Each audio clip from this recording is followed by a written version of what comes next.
KPM.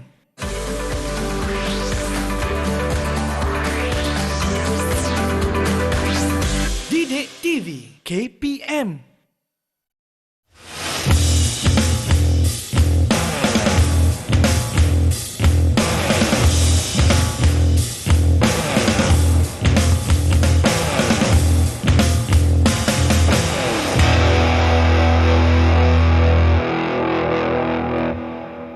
Ni bendera apa ni? Tak pernah nampak pun sebelum ni. Auni? Auni, awak buat apa kat sini Auni? Persatuan Pandu Puteri Malaysia. Tapi saya ni putera. Buat apa saya kat sini? Ni lencana. Banyaknya lencana tak pernah saya nampak pun sebelum ni. Apa yang kita nak belajar hari ni ya?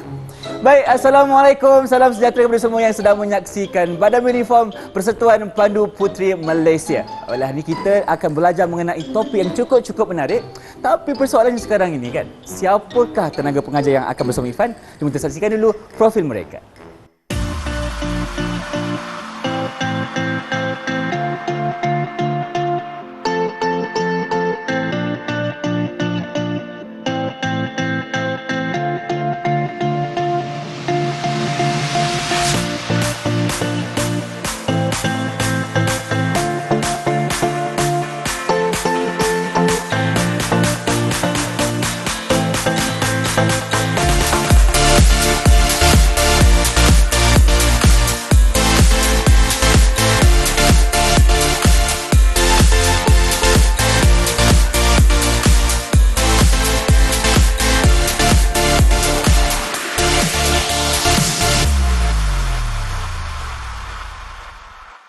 Alright, sekarang ni Ifan bersama dengan tenaga pengajar kita yang pertama, iaitu Puan Azlina dari SK Tunku Azizah Kuantan Pahang. Silakan cikgu.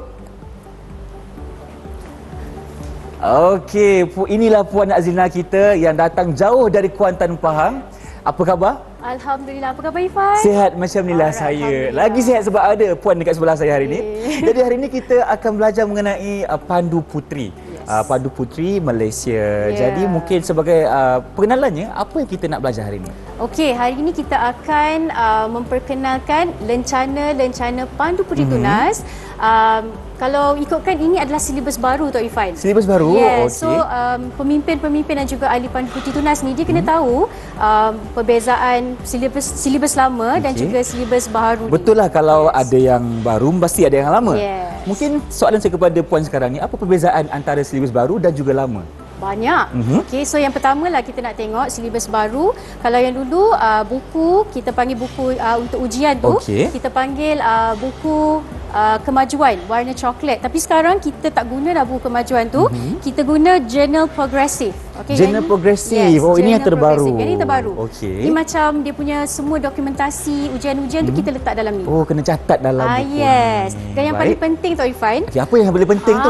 Dulu lencana Pandu Puteri Tunas ni ada 30 je, dalam 30 lebih. 30. Sekarang ada berapa Puan? Sekarang ni 19 untuk budaya kreatif. Oh, okey, 19. Okey, kemudian kita ada cabaran dan kecergasan.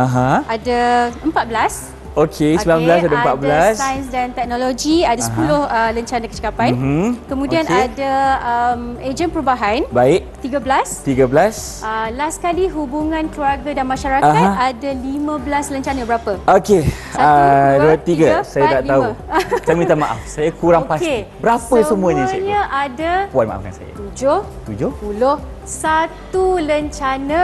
71 lencana berdasarkan format terbaru untuk Pandu Puteri Malaysia. Okey, tapi kita tak ambil lah semua lencana itu untuk ujian. Mereka boleh macam untuk kebangsaan, kita cuma ada 22 saja yang kita boleh. Yang lain tu kalau macam dia nak lebih daripada 30, 40 itu atas dia punya masa lah. Baik, sekarang ni apa kata kita perkenalkan antara lencana yang terdapat dalam Pandu Puteri Malaysia untuk tunas ni, cikgu? Alright, jom kita tengok ya. Okey, adik-adik Pandu Puteri Tunas sekalian dan juga pemimpin seluruh Malaysia. Okey, kalau tengok dekat ini kita panggil selempang ya, warna kuning ni selempang. Step adalah prinsip asas Pandu Puteri Tunas, dia kena lalui ujian tu dulu. Dalam prinsip asas Pandu Puteri Tunas dia dah siap ujian tu, mereka barulah dilantik, boleh dilantik. Okey, ini lencana pelantikan. Okey, pelantikan. Okey, yang diletak di scarf ni. Kemudian bila dah habis tu dia akan mulalah lencana kecekapan. Okey, kita akan tengok yang ni. Baik. Dia ada topes 1, topes 2, topes 3. Topes tu apa sih? Apa? Okey, cuba tahu tak batu topes tu? Batu topes tahu. Okey. Dia ada pelbagai warna kan? Betul. Dan juga ada pelbagai nama. Rainbow lah, dia ada golden topes. So, cuba kita macam relatekan dengan lencana-lencana ni.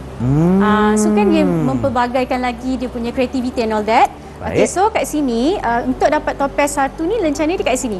Okey, dia ada lencana kawat dan istiadat. Okey. Lagu-lagu Pandu Puteri Tunas. Kemudian ada bercerita dan juga sahabat Pandu Puteri Tunas. Okey, untuk prinsip asas Pandu Puteri Tunas. Okey. So dia sampai sini je. Oh, okey. Okey, kemudian bila dia dah habis prinsip asas Pandu Puteri Tunas. Kemudian dia boleh pergi ke topes 1. Yang ni lencana apa yang 3 segi ni? Dia tulis pencegah kemalangan. Okey. Kemudian dia sampailah orang kata SDG ni nanti ejen perubahan. Yang ni kita tengok ada Zero Hunger Free Bing Mi ni semua ejen perubahan. Okey. Okey. Kemudian kat sini topes 2 and then sampailah topes 3. Dan ada 2 lencana pilihan. So untuk mencukupkannya kita diorang boleh pilih 2 lencana. Daripada 71 tu dia boleh pilih lagi 2 untuk melengkapkan 22. Yes. Tapi Puan, soalan saya untuk dapatkan 2 lagi lencana pilihan tu macam mana? Macam mana kriteria dia? Ke dia boleh pilih ikut minat? Dia ikut minat. Oh, ikut minat. Yes, kalau let's say dia suka berenang. Okey, dan dia berkemahiran dan ujian tu dia boleh buat. So dia boleh lah ambil. Dan dia boleh tak ini penari dan ni penari pula dah. Yang ni kecergasan dan juga yang ni yang nak panah tu lencana apa? Lencana apa? Yang ni saya kurang pastilah Puan. Okey, yang last kali ni arrow ni apa? Pencari jalan. Pencari jalan. Yes. Ini jurumasak tau. Kalau Irfan pandai, kalau diorang ni lancana wajib untuk topes 3. Topes 3. Jurumasak. Okey, untuk orang yang suka masak. Baik. Itu dari segi pengenalan kepada lencana-lencana yang terdapat untuk Pandu Puteri Tunas. Dan sekarang ni Irfan tanya Puan, bagaimana cara pemakaian yang betul? Okey. Daripada bila dia dah mula prinsip asas Pandu Puteri Tunas tu, dia dah buat pun lencana kecekapan. So start je dia dah buat lencana kecekapan tu, dia dah boleh dah isi dekat sash selempang ni lah. Okey, so dia boleh letak di sini. Alright, di sini letak di situ. Itu topes yang pertama. Yes. And then kita letaklah dia punya bila dah habis, nampak tak lencana? Topes 1, topes 2, topes 3.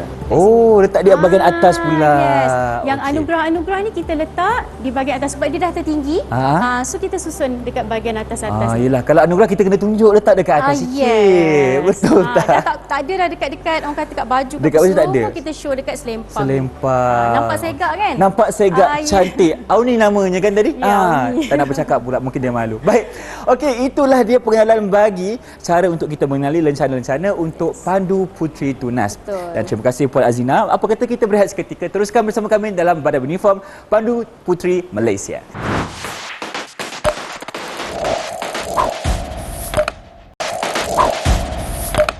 Bertemu kembali dalam Badan Uniform Persatuan Pandu Puteri Malaysia. Kalau tadi kita bersama dengan Puan Azina, sekarang ini kita bersama pula dengan Puan Nur Azla. Assalamualaikum. Waalaikumsalam Irfan. Apa khabar Puan? Baik, alhamdulillah. Alhamdulillah. Terima kasih kerana bersama kami untuk slot hari ini. Jadi Puan, soalan saya yang pertama kepada Puan, apakah perbezaan antara lencana wajib dan juga lencana kolektif Puan? Okey Irfan, sebenarnya dalam program Pandu Puteri kita ada dua jenis lencana. Baik. Iaitu lencana wajib yang mesti dibuat oleh calon-calon yang berusaha untuk mendapatkan anugerah. Dia tak boleh pilih. Tak boleh Jadi pilih. dia mesti buat. Dan dalam lencana wajib tu, dalam semua lencana yang ditawarkan untuk program Pandu Puteri Tunas ada 71. Betul. Daripada 71 ada 18 lencana wajib yang mesti dibuat. Ya? Okey. Yang lain semua lencana pilihan. Puan, saya ada soalan. Ya. Misal kata ada tunas yang tak capai 18 lencana wajib tu, boleh tak dia nak pergi kepada pangkat yang seterusnya? Tak boleh. Tak boleh. Dia mesti habiskan ikut tahap. Untuk mendapatkan lencana wajib, jadi mereka mesti ikut tahap. Ikut tahap. Okey. Ya? Jadi bermula dengan program pertama iaitu prinsip asas Pandu Puteri. Jadi dalam prinsip asas Pandu Puteri ada 4 lencana wajib, ya, 1, 2, 3, 4. Baik. Ya, ada 4 lencana wajib. Selepas habis itu tahap itu, dia akan melangkah untuk seterusnya ke arah anugerah seterusnya. Baik. Iaitu Topaz 1. Topaz 1. Okey. Dalam Topaz 1 pun ada juga lencana wajib, ya. Dalam lencana wajib habis saja, jadi dia terus melangkah ke Topaz 2, Topaz 2 dan seterusnya Topaz 3. Dan habis sahaja program Topaz 3, jadi mereka akan mendapat anugerah. Anugerah, okey. Jadi yang dikatakan lencana wajib, ya, lencana wajib kita akan tengok berdasarkan 5 elemen. Jadi 5 elemen inilah mewakili ini, ya. Mewakili dia. Ini lencana kolektif. Okey. Jadi lencana kolektif ni kita collect. Kita kumpul. Kita kumpul. Baik. Dan juga sampai mendapat 5 jenis, ya, berdasarkan elemen, iaitu cabaran dan kecergasan, Okey. sains dan teknologi, Baik. hubungan keluarga dan masyarakat, ejen perubahan, dan satu lagi dan yang kelima, cabaran dan kecergasan. Cukup 5, Puan. Itu yang lupa, cabaran dan kecergasan. Baik. Dan bila kita dapat collect, itu dikatakan lencana kolektif berdasarkan 5 elemen tadi. Dan setiap elemen tadi, 5 elemen ni, syarat dia 3 lencana yang calon-calon dapat collect, dia dapat 1 lencana kolektif. 1 lencana kolektif. 3 lagi dapat yang kedua. Tapi dia bukan mesti 3-3. Kalau 3 kali 5 baru 15. Yes, betul. Jadi sebenarnya untuk mencapai anugerah sampai untuk mendapat 5 lencana kolektif, dia mesti ada 22 lencana. Jadi itu peringkat kebangsaan tu kan? Kebangsaan. Jadi itu dalam lencana wajib ini sebagai contoh, Irfan, dalam budaya dan kreatif. Okey. Dia ada 4. Ada 4 aja lencana wajib. Jadi kemudian dalam sains dan teknologi, dia ada 3 aja. Ada 3. 3. Kemudian dalam cabaran dan kecergasan ada 4 sahaja lencana wajib. Baik. Dalam untuk elemen ejen perubahan ada 3 sahaja. Dan yang paling banyak hubungan keluarga dan masyarakat ada 8. Ada 8 lencana wajib. Okey, baiklah Puan. Terima kasih atas penerangan mengenai lencana wajib dan lencana kolektif yang patut Pandu Puteri Tunas dapat, okey, untuk mendapatkan anugerah pada masa yang akan datang. Terima kasih lagi sekali Puan Nur Azlam, dan kita akan berhenti berehat seketika. Teruskan bersama kami dalam Badan Uniform Persatuan Pandu Puteri Malaysia.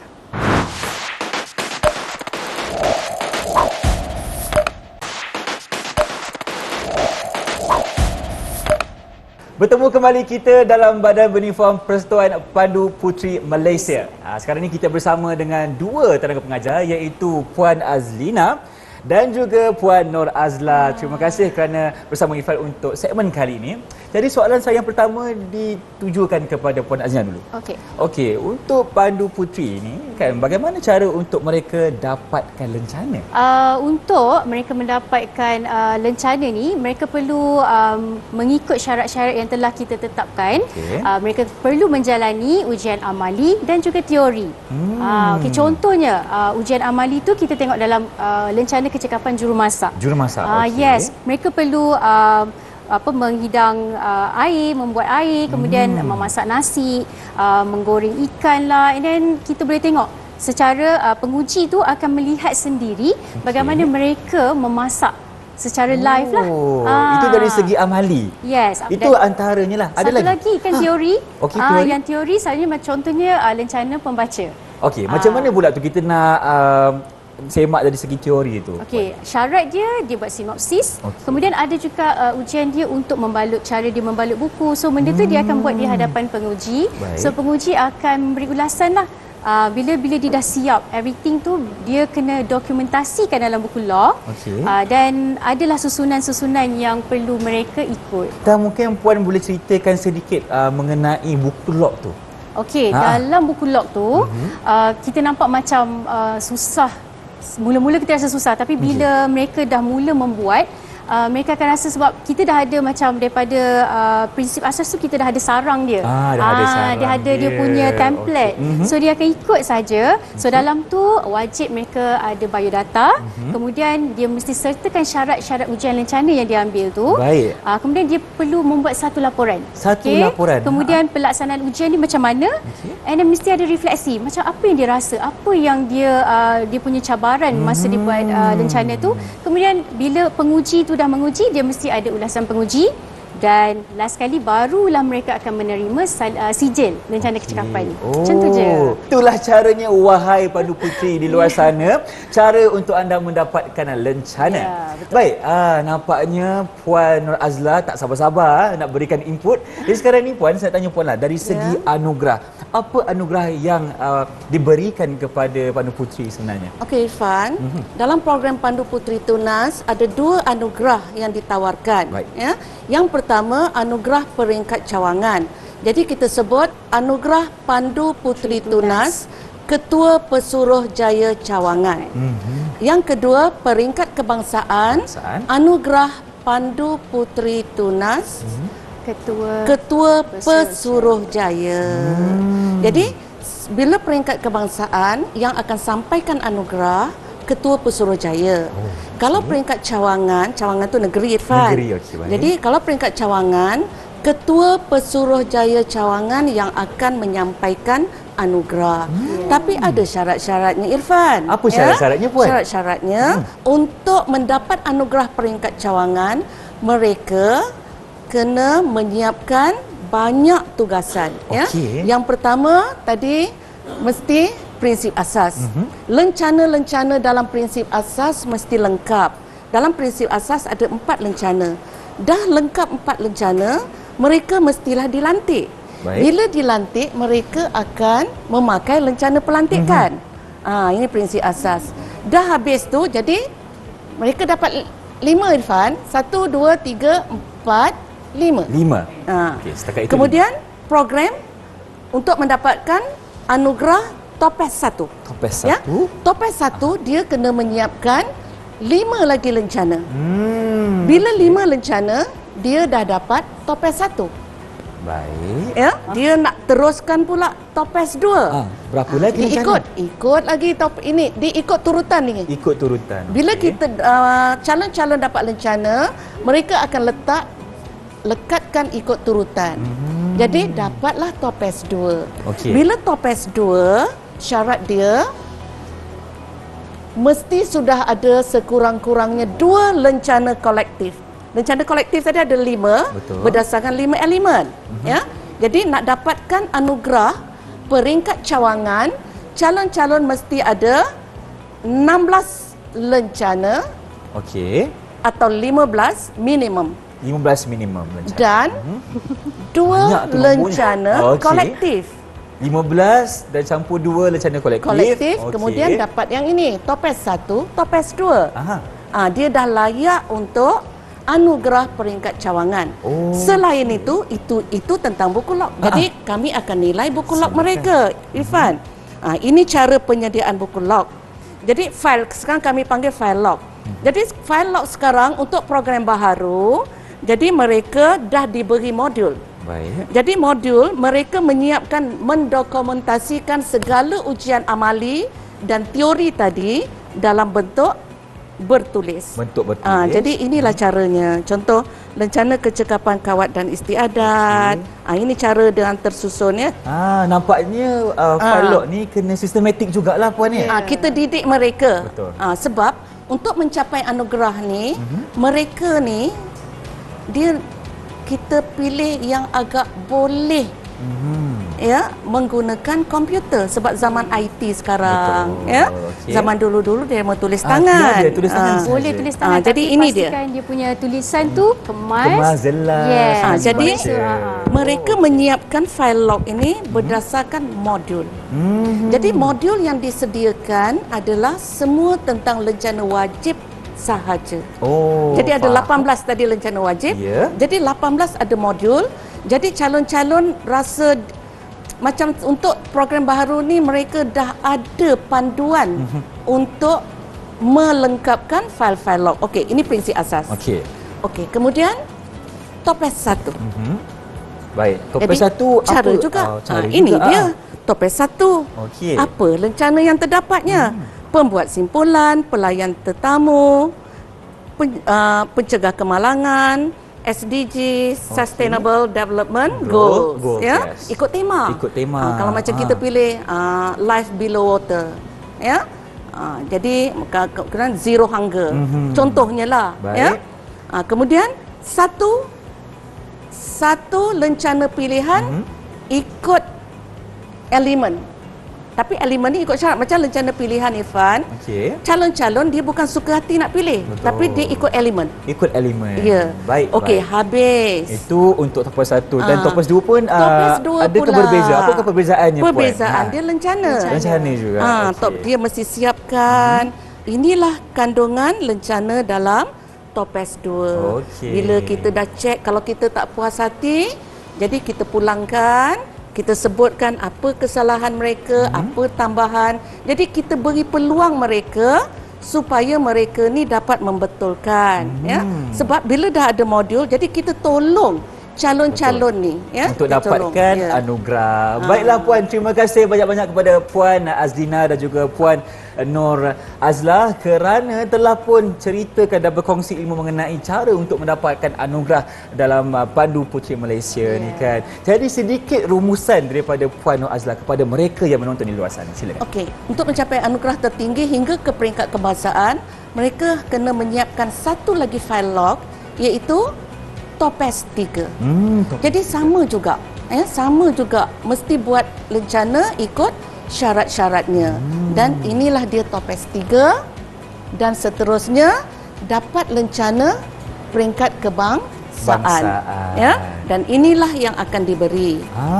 Inilah penganugerahannya. Inilah penganugerahannya. Okey.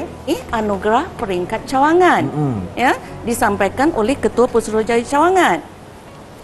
Yang ini pula anugerah peringkat kebangsaan dianugerahkan oleh Ketua Pesuruhjaya. Ketua Pesuruhjaya. Di peringkat kebangsaan. Di peringkat kebangsaan. Okey Puan. Satu lagi Irfan yang lupa tu. Jadi ada syaratnya juga. Dia calon-calon ni walaupun dia dah siapkan buku log, ya, file log, dia mereka ada mereka kena ada kepercayaan beragama. Kepercayaan beragama? Mesti kepercayaan agama. Kemudian ada satu lagi file log, Irfan. Baik. File log peribadi. Maknanya mereka kena menyiapkan satu lagi penglibatan aktiviti mereka di peringkat kebangsaan, peringkat sekolah, daerah atau zon, atau zon, cawangan, kebangsaan, antarabangsa. Kemudian khidmat khas. Khidmat khas. Satu lagi perkemahan. Wajib, Irfan. Mereka wajib melibatkan diri dalam aktiviti perkemahan, sama ada peringkat sekolah, daerah atau mana-mana peringkat. Baiklah, terima kasih lagi sekali kepada Puan Nur Azlah kerana banyak perkongsian dan inilah cara-cara untuk anda mendapat anugerah kepada Tunas Puteri yang berada Pandu Puteri, maafkan saya, Pandu Puteri Tunas yang berada di luar sana yang sedang menonton kita pada hari ini. Diharapkan semua ilmu yang diberikan dapat bermanfaat kepada semua penonton. Jadi diharapkan kita ada rezeki untuk berjumpa lagi. Dengan itu, Assalamualaikum. Bye-bye. Jumpa lagi.